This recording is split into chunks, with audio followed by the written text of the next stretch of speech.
Dice Apocalipsis capítulo 2, versículo 12, dice: y escribe al ángel de la iglesia en Pérgamo, el que tiene la espada aguda de dos filos, dice esto: yo conozco tus obras y dónde moras, donde está el trono de Satanás, pero retienes mi nombre y no has negado mi fe, ni aun en los días en que Antipas, mi testigo fiel, fue muerto entre vosotros, donde mora Satanás. Pero tengo unas pocas cosas contra ti, que tienes ahí a los que retienen la doctrina de Balaam, que enseñaba a Balac a poner tropiezo ante los hijos de Israel, a comer cosas sacrificadas a los ídolos y a cometer fornicación. Y también tienes a los que retienen la doctrina de los nicolaitas, la que yo aborrezco. Por tanto, arrepiéntete, pues si no, vendré a ti pronto y pelearé contra ellos con la espada de mi boca. El que tiene oído, oiga lo que el Espíritu dice a las iglesias. Al que venciere, daré a comer del maná escondido, y le daré una piedrecita blanca, y en la piedrecita escrito un nombre nuevo, el cual ninguno conoce, sino aquel que lo recibe. Hoy corresponde estudiar el mensaje que el Señor le enviara a la iglesia que estaba en Pérgamo. Pérgamo se hallaba situada a unos 70 kilómetros al noreste de Esmirna, en el Asia Menor, por supuesto, que era donde estaban diseminadas estas 7 congregaciones. Ahora, vamos a entrar en detalle y vamos a ver cómo es que Dios se presenta a la iglesia que estaba en la ciudad de Pérgamo. Y dice el Señor, el saludo siempre es el mismo, y escribe al ángel de la iglesia en Pérgamo: el que tiene la espada aguda de dos filos, dice esto. En otras palabras, el Señor se está presentando a la iglesia, como decimos comúnmente, con la espada desenvainada, desafiante, porque la condición que estaba viviendo la iglesia era una condición apremiante, era una condición deplorable, de tal manera que Dios no se podía presentar con palabras tiernas y con paños tibios, porque como dice un dicho, a grandes males, grandes remedios. Y le dice el Señor: yo conozco tus obras, le dice el Señor. Yo conozco tus obras, yo sé tu condición. Y además le dice: y yo sé dónde vives, le dice. Donde mora Satanás, en la misma cueva del diablo estás viviendo, le dice el Señor. En otras palabras, el Señor le está reconociendo que la condición en que estaba la iglesia no era fácil. Pero le dice el Señor: retienes mi nombre, le dice. Esta es una de las cosas buenas que tenía la iglesia en Pérgamo. Y empieza a decir el Señor en la otra parte de este versículo: ni aún, le dice, en los días en que Antipas, mi testigo fiel, fue muerto entre vosotros, donde mora Satanás. Le está hablando del pasado de la iglesia, cuando había persecución todavía. La iglesia no había negado su fe, pero estos eran otros tiempos ya. La persecución había pasado. El Señor les está recordando: ustedes mantuvieron mi fe, fueron fieles. En aquellos tiempos peligrosos, en aquellos días cuando la persecución arreciaba, cuando es más, les dice, hasta el pastor de ustedes, que era Antipas. En la Biblia nosotros podemos encontrar muchos nombres cortos. Por ejemplo, en el libro de los Hechos de los Apóstoles se nos habla de un hombre llamado Epafras.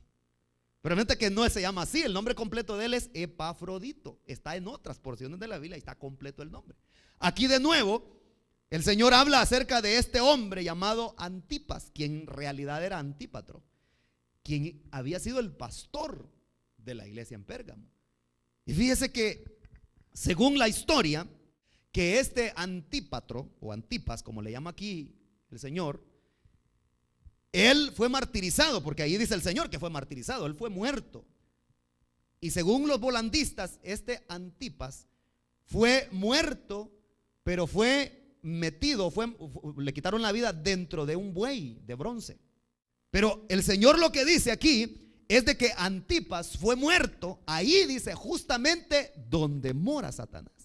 En Pérgamo se encontraba el centro mundial, si usted quiere llamarle, de superstición. El centro mundial de brujerías. Por eso el Señor dice que ahí, en Pérgamo, dice que está el trono de Satanás. O sea, ahí está, ahí como que tenía sus oficinas centrales el diablo, pues, en Pérgamo. Y precisamente en ese lugar donde estaba el centro de adoración, eso es lo que nos quiere dar a entender aquí la palabra de Dios, que ahí donde estaba el centro de adoración satánico, fue justamente ahí donde llevaron a Antipas, a quien el Señor le da el calificativo de testigo fiel, y ahí fue martirizado. Pero eso había sido en el pasado, en la iglesia en Pérgamo. Habían retenido la fe, no habían negado el nombre del Señor, aun cuando la situación difícil se había tornado en esa época, las grandes persecuciones, pero ellos habían sido fieles y habían pasado la tormenta.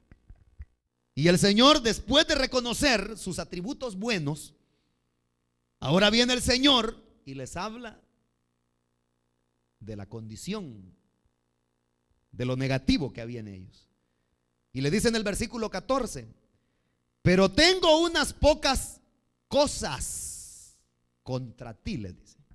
Nótese bien, que no dice tengo unas pequeñas cosas.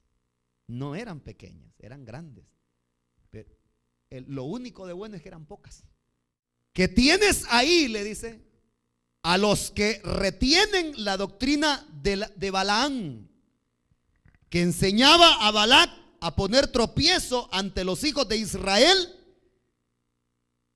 y a comer cosas sacrificadas a los ídolos y a cometer fornicación. Tienes, como quien dice, tienes un tumor, tienes algo tan arraigado ahí a ti, en lo interno, lo tienes en el seno de tu congregación. Y viene la otra palabra, retienes. Esa palabra se deriva también del griego, por supuesto, que significa estas palabras, mire hermano: agarrar, sujetar. Entonces, la iglesia en Pérgamo tenía ahí en su seno, como miembros de esa congregación, a los que retenían la doctrina de Balaam, a los que la habían asido. Bueno, ahí en la Biblia, en el libro de Números, ahí en su casa lo lee, por supuesto. En Números, el capítulo 25, el capítulo 3, el capítulo 31, perdón, desde el 24, 25 y 31, se nos habla acerca de ese profeta llamado Balaam. Y resulta que el rey de los moabitas se llamaba Balac. Este era un rey perverso, como todos los demás reyes paganos. Entonces llegó el momento cuando el pueblo de Israel se asentó, hizo campamento antes de llegar a la tierra de Moab. Él sabía que el pueblo de Israel no se le podía ganar con armas físicas. Él sabía de que este pueblo solamente con un poder sobrenatural se le podía vencer. Entonces dijo él: voy a llamar a alguien que tiene esos poderes, o que al menos los administra, esos poderes sobrenaturales. Y mandó a llamar a Balaam. Y le mandó a Balaam a decir con sus mensajeros, Balaam, que le iba a dar, lo iba a honrar con tesoros si venía y maldecía a ese pueblo. ¿Cómo Dios iba a permitir que maldijeran a su pueblo? Si los que Dios ha dicho son benditos, hermano. Los que Dios ha bendecido, nadie los puede maldecir. Cuando Balac lo llevó, mira, les dijo: allá están los campamentos, esos son los campamentos del pueblo judío. Maldícelos, le dijo Balac. Entonces dice la Biblia que Balaam le dijo: mira, pero yo voy a decir lo que Dios me diga que diga. Y dice la Biblia que el espíritu de Jehová vino sobre Balaam y comenzó a bendecir al pueblo de Israel. Y se queda Balac, le dijo: bueno, yo te traje para que los maldijeras. Si no los maldices, al menos no los bendigas, porque yo para eso te traje, para que los maldigas. Y dice la Biblia que lo llevó a otro monte, Balac. Le dijo, mira, de aquí se ven completamente todas las tiendas de campaña y los campamentos del pueblo judío. Dale, le dijo, comienza a maldecirlos. Mira cuánto oro y cuántos tesoros te voy a dar. No puedo maldecir a aquellos a que Dios ha bendecido.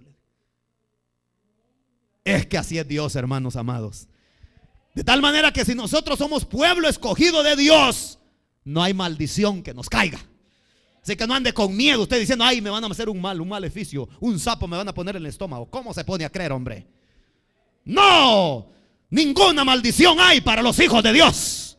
Le dijo Balaam, te voy a adoctrinar. Solo hay uno en el universo, le dijo, que puede maldecir, le dijo, al pueblo de Israel.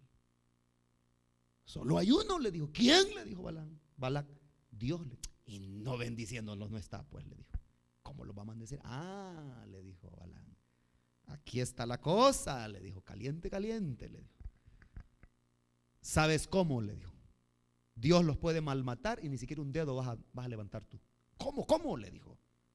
Le dijo Balac, el rey perverso. Hay una cosa, le dijo, y es haciendo, le dijo, que este pueblo, le dijo, peque contra Dios. ¿Y cómo es eso? Le dijo Balac. Barajéamela más despacio, le dijo. Muchachas bonitas, mándalas como carnadas, le dijo, a los campamentos del pueblo de Israel. Eso no falla, le dijo. Y entonces los judíos se van a abalanzar contra ellas y van a fornicar con ellas. Entonces Dios vendrá y los malmatará. Eso es lo que dice la Biblia. Que tenía la iglesia en Pérgamo. Habían personas ahí que tenían y retenían la doctrina de Balaam. Personas que estaban induciendo al resto de los hermanos a comer en primer lugar cosas sacrificadas a los ídolos y a ser fornicarios. De tal manera que en la iglesia una podredumbre habría. Una cochinada había en la iglesia, en Pérgamo. Porque no era cualquier cosa, eso era letal, hermanos.